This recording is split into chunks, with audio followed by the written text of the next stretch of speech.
right, everybody, welcome back to the channel. It is Tuesday, June 10th, year of our Lord 2025. The New York Mets have a nice, comfortable lead in first place in the NL East. Things are going really well. It's as simple as that. And honestly, it's impressive to me because the Mets really aren't hitting that great. They're hitting okay, but especially with runners in scoring position, we're pretty bad, but we're still winning games. It's just been a lot of things are going right. And so once we start hitting for real, man, it's going to be quite a sight to behold. Pete Alonso is one of the best hitters in the league, if not the best hitter in the league right now, maybe except for Aaron Judge. I mean, no, he's just on another plane of existence, really. But then again, he's Nephilim, so he doesn't really count when you think about it. And if a Nephilim player's there and then the rest are just mere humans, you know, what can you expect? It shouldn't even count. You know, it's like being on steroids. In any case, let's get to this. I wanted to do a video on the Will Spencer article. And so let me tell you how this all went down. Let's begin.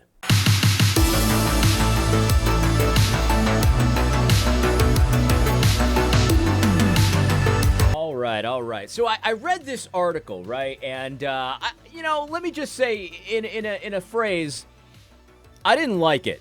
Let's just put it that way. I thought it was, there were some parts in it that were pretty good and interesting. And, of course, it was interesting to hear about Will Spencer's story. And, of course, it sort of reminded me of Woke Wars 1. You know, back in the day, in the original Woke Wars, we would have people get on stage and they would tell you their sad story about how they one day realized that they were racist, right? And so they just assumed that everybody was in the same boat, right? You know, everybody just didn't like black people, you know what I mean? And so they would say that your church had to do this, your church had to do that, because, everyone's got to be just like me. I mean, if the great J.D. Greer one day realized, wow, I'm pretty freaking racist, well, I guess, Andrew Isker has no shot, you know what I mean? Of course, he just doesn't like black people, of course. And that's kind of what Will Spencer does in this article. He tells his story about how he got involved in 4chan, and he didn't have a father that was that present, and so he was so everyone that's involved in saying anything that's unapproved these days must be in the same boat. I mean, I guess they don't have fathers. I guess they're just all over 4chan all day.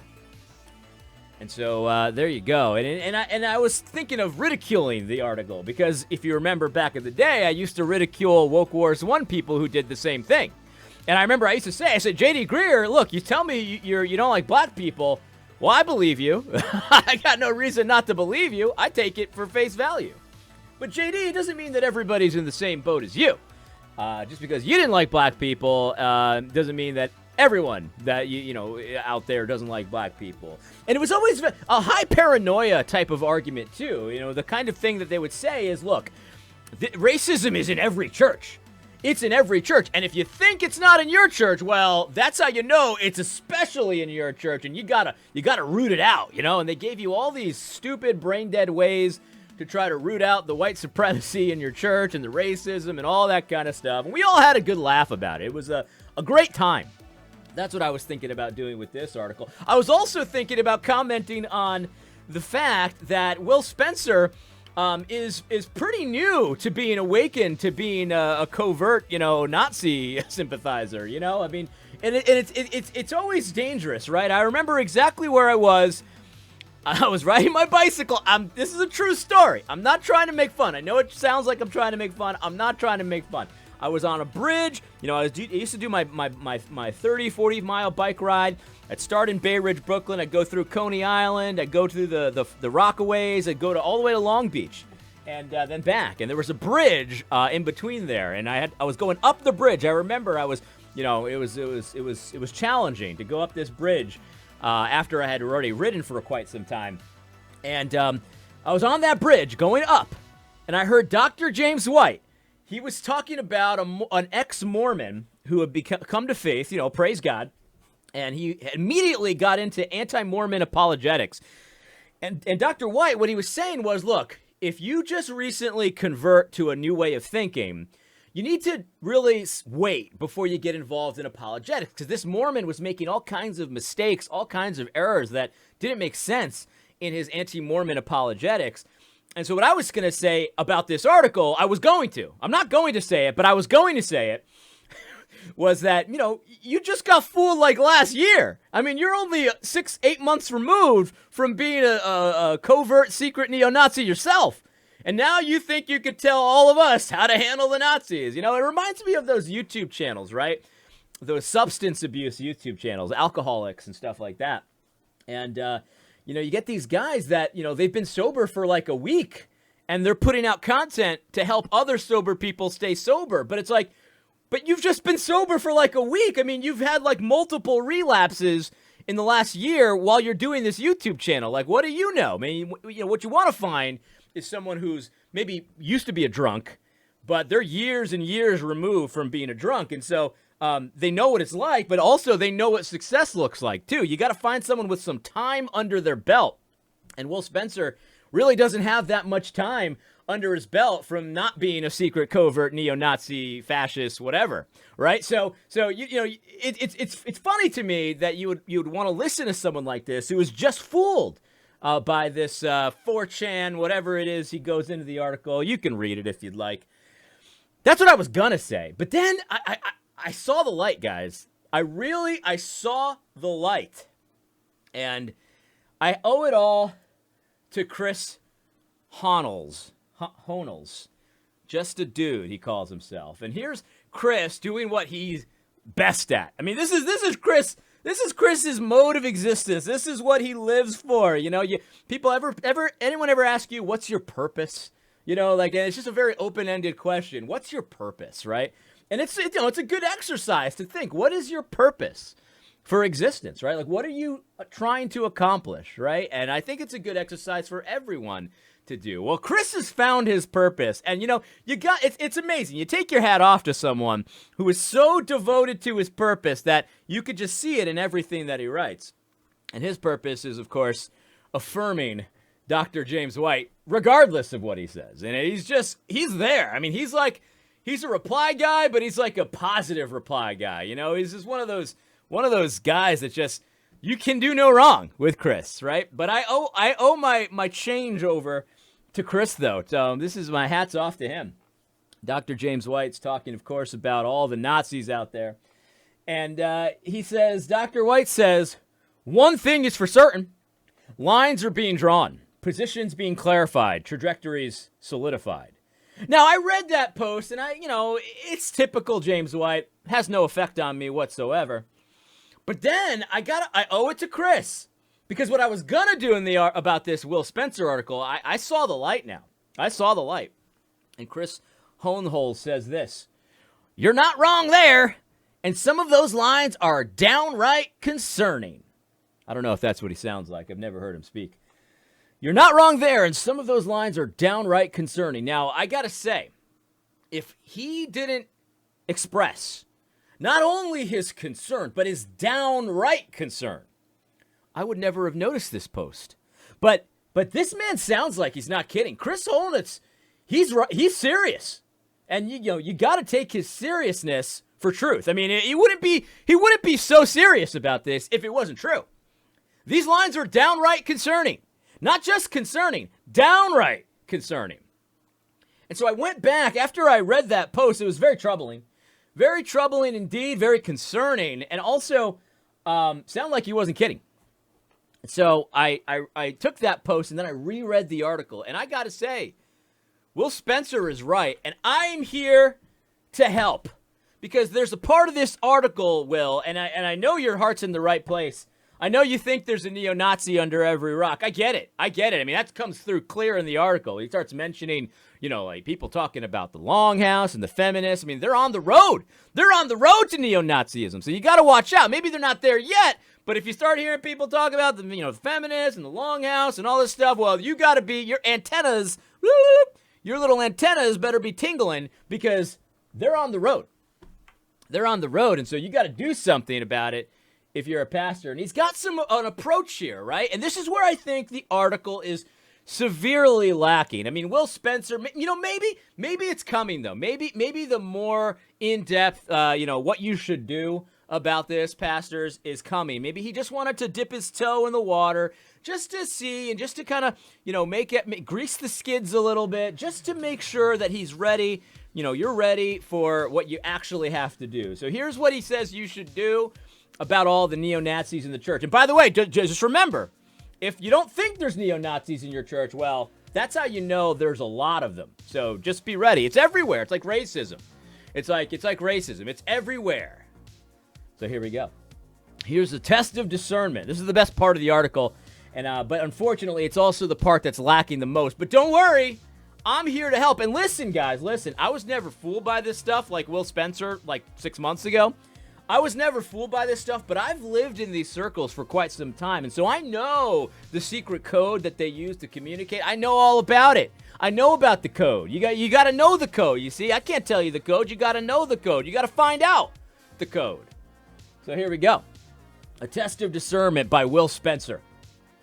Similarly, there are two pitfalls that leaders must avoid. First, they must not assert themselves as the infallible supreme authority. This is the error of the baby boomers. You can't talk about that because it's naughty and I don't like it. This approach activates young men's curiosity for the forbidden and their instinct for rebellion. It has failed disastrously. I mean, he's right on. Right on. Good. That's a good line. That's a good paragraph. I subscribe to that myself. I have for a long time. All right. And then he says, second, do not trust your knowledge of World War II history derived from Hollywood and the History Channel. That story is a sensationalized distortion of a far more gruesome and fallen human truth. In a rush for profit and historical horror, Hollywood set up a Nazi supervillain strawman that gigabytes worth of 4chan memes knocked down with ease. Again, very good advice, but here's the thing, though. The problem with the two pieces of advice that he's given you so far is it tells you what not to do, which it's very easy to tell somebody what not to do. But telling someone what to do, that's the hard part, right? And that's where this article is severely lacking. So I support step 1. I support step 2. Step 3, let's get to it.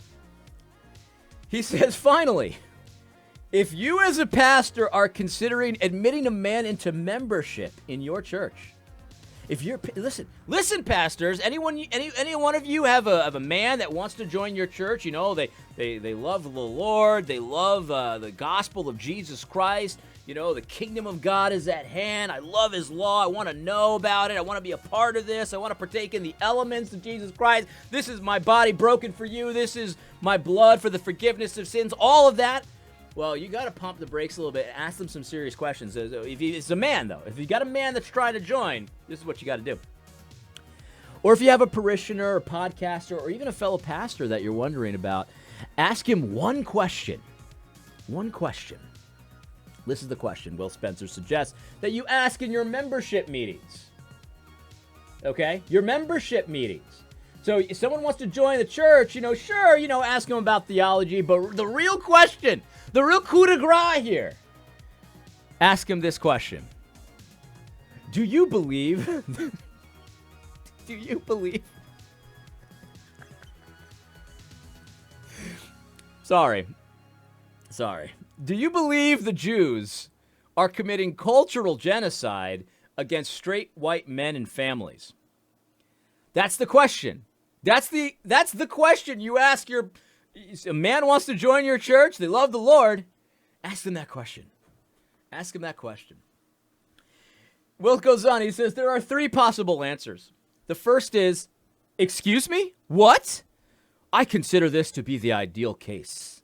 You know what I mean? The ideal case is that no one's ever thought about this before. Will Spencer, you ask this question to someone who wants to join your church. And the ideal case is they don't know what you're talking about. Okay. The second answer is no, which would mean that perhaps the man has encountered this worldview and rejected it. And the third can only be hesitation, which indicates he is entertaining or holding beliefs he's not willing to acknowledge. Those beliefs can then be drawn out of him, though speaking the truth in love, using tools of reason and faith.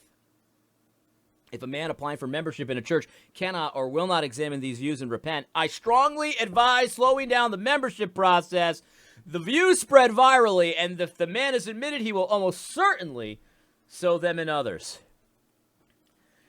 There you go. It's as simple as that. You want to avoid neo-Nazis in the church? Just ask them this one simple question. Now, here is where Will Spencer goes wrong. I approve of all of this. Will, good job. But you made one mistake. You forgot about one thing. And that is the propensity, as we all know, the propensity for Nazis to lie. That's right. The Nazis are liars, and that's the thing. And so the second answer here is no, which would mean that perhaps the man has encountered this worldview and rejected it. Well, the problem with that, Will, is that the answer no could also be that he's not going to tell you the truth about what he believes. That's right. And so you need more here, Will, but thank the Lord I am here. I am here to help you because I'm the king of nuance. I'm the king of interrogations, and I can understand how this all works. The answer is no, which would mean the man has perhaps encountered this worldview and rejected it. Well, the answer no could also mean he's not telling you the truth, and so I recommend a few different things. The first thing is you ask these questions, but you do it in a more subtle way. You do it in a more subtle way. And I'll give you an example. Ready? You can say, okay, we've gotten through, the deity of Christ, the Trinity, the gospel, all that stuff. But really, I've got one more question. Tell me what this phrase means to you.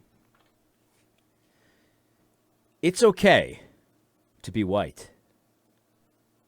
And then you just don't say anything. This is a trick of interrogation, right? It's okay to be white. Don't explain it. You don't explain yourself. You just let them react. You let them react and you stay silent. Stop talking. And even if they don't say anything for a few seconds, 5 seconds, don't say anything. That's silence. You got to live in that silence, that uncomfortable silence, because you'll start to see their mind working, right? And so they're going to have to respond. And the thing is, it's okay to be white. Classic 4chan meme, right? Classic 4chan scam.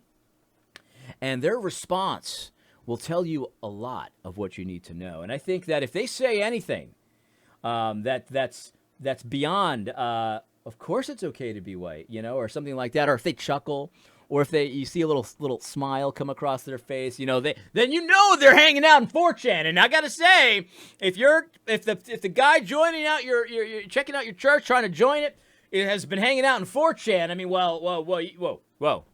I don't know about that. I don't know. Unless they're willing to repent of their 4chan use, I don't think you should pump the brakes. Here's another one. And he actually mentions this one. I'm surprised he didn't use this, right? This one will be more like a Rorschach test, right? Rorschach test. You put up a picture of Pepe here. Put this one. Or any of them really would work.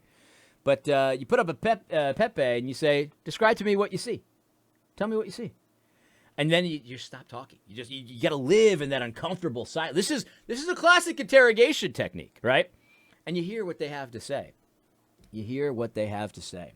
Now, if they know Pepe and then they say, but I don't know what 4chan is, right? It's just a friendly looking frog, And then you got to start asking them questions that imply guilt, right? And you give them an alternative, right? And you can say something like this, look, guys, I've been on the internet a long time too, Look, Mr. Church member, secret neo-Nazi, I've been online a long time too. And look, I understand, sometimes you get a link and you go to 4chan and it's really, you didn't intend to go there, we've all been there before. You click a link, it takes you somewhere weird. It's happened. No one's ever gonna be mad at you for accidentally finding yourself in the neo-Nazi chat room in 4chan, right? And it's called the alternative question. You give them another explanation for why they know this meme besides their secret neo-Nazi, right? But really what you're doing is you're setting them up to admit it. You've been on 4chan. You've been there. And once you have that, you've got it. Because if they spent any time on 4chan, well, they're on that road. They're on the road to neo-Nazism, right? And so it's the alternative question. You see this all the time with murder suspects, right? the interrogator will propose a scenario that the interrogator doesn't believe, right? But he's trying to get the person to admit that he was there. He was there when it happened. He'll say something like this. He'll say, look, if it was an accident, we can understand that. We can understand that. But you got to tell us what happened, because right now, I don't know. You're not telling me. So if it was an accident, I could easily see, he fell off the chair and you saw him and then you didn't know what to do. I get it. I totally understand it. Accidents happen, right? And he's proposing an alternative theory, even though he knows full well, hey, this dude just hit him with a hammer. That guy hit him with a hammer. He knows that, but he's offering an alternative explanation just to get it in record that he was there, right? Maybe the interrogator doesn't know that he was there, and he's trying to. So he offers an alternative just to. Okay, now it's a fact, an established fact that you were there, and then you continue to move on, and you say, well, yeah, but if he fell down on the chair, I mean, wouldn't the proper response be to call the police? Why didn't you call the police? And then he finally gets him to admit something else, and he moves forward and forward, and before you know it, you're admitting to the crime. That's the alternative question. You got to think. You got to think like an interrogator, Pastor. See, that's the point. So, you get them to admit they've been to 4chan, and then you say, yeah, but, and I've been to 4chan too, and it's like, it's tempting because there's lots of interesting stuff there, and and then you move on, you move the ball forward, you move the ball forward, and before you know it, they're admitting they hate the Jews too. So there you go. Another alternative is this picture, the Longhouse, right? Because everybody knows if you're talking about the Longhouse, that's like just a couple steps away from neo-Nazism, right? So you show them the picture of the Longhouse. What does this picture mean to you? And then you get them to admit that they were at 4chan, then you get them to admit that they were in a group, and then you get to admit that they participated in the chat, and then you get them to admit that they're, stuff like that, and I think, I think at the end of the day, I mean, you've got to, listen, pastors, I know you got a lot on your plate, but this is of utmost importance. You need to study interrogation techniques, look up the Reed technique, look up whatever you need to do, look at the techniques for interrogation, because the stakes could not be higher. I mean, look how serious this guy is. The dangerous secret your young men are keeping. And remember, if you think your young men are keeping it, well, then you know for a fact your young men are keeping it. The neo-Nazi thought has entered the church. And listen, if it can fool somebody like Will Spencer, listen to how this guy describes himself, right? This is the best among us. If it can fool Will, then it can definitely fool a guy like me. It could definitely fool a guy like Andrew Isker. I mean, Andrew Isker ain't nothing. Has he even been to college? I mean, I don't know. This guy doesn't know what he's talking about. Will Spencer, storyteller, adventurer who journeyed from Stanford University, and he was fooled by the neo-Nazis and the dot-com boom through 30 countries. He's explored spiritual traditions worldwide, meditation in the Himalayas to ayahuasca retreats in the Amazon. This is a worldly guy. He's seen it all. And yet he was fooled. If the great Will Spencer was fooled, well, what hope do you have? The Lord found him at Burning Man Festival in Nevada, and now he hosts the Will Spencer podcast and helps young men find their way back to Christ and reclaim their God-given authority. He is part of the Reformation Presbyterian Church in Mesa. You can learn more by visiting willspencer.co. Yeah, definitely, willspencer.co. So I'm here to help, guys. I know these interrogation techniques, they're a little bit complex, they're a little bit nuanced, but I'm offering my services. In fact, starting today, I will give you 50% off. 50% off if you use the show code 80Robles. Use the show code 80Robles, and you will get 50% off my consulting services to root out the neo-Nazis in your church. Look, unlike Will Spencer, I have spent time in these circles, but I was never fooled like Will Spencer, right? I'm on record for saying, I pretty much believe the high school version of the World War II. I was never fooled, and I've got tools to inoculate yourself. I've got tools to withstand the temptation. I've got tools, man. I'm ready to go. I've spent time in these circles, and yet somehow I didn't turn out to be a neo-Nazi. I've been in the chat rooms. The chat line? I've been on the chat line. Call of Duty chat lines. I've been there, and I'm offering my services. This test of discernment here is good, but it is incomplete because it forgets the key factor that these neo-Nazis are liars. They will just lie to you. They will lie. but you can root out the lies. Even the most committed liar is susceptible to these interrogation techniques that I have mastered over years of being on YouTube. And I'm a veteran of Woke Wars 1, so I can help you avoid the pitfalls that unfortunately will... Well, no. He definitely did not fall into the Woke One Wars pitfall because, look, this is how I know. Downright concerning lines have been drawn. Downright concerning. Look, if it was just concerning, maybe. But downright concerning, this guy's not kidding. Chris Holnitz is not kidding. In any case, yes, 50% off. Show code 80Robles. I will gladly help you root out the Nazis in your church. The Nazis. And that's my video for today. I hope you found it helpful. God bless.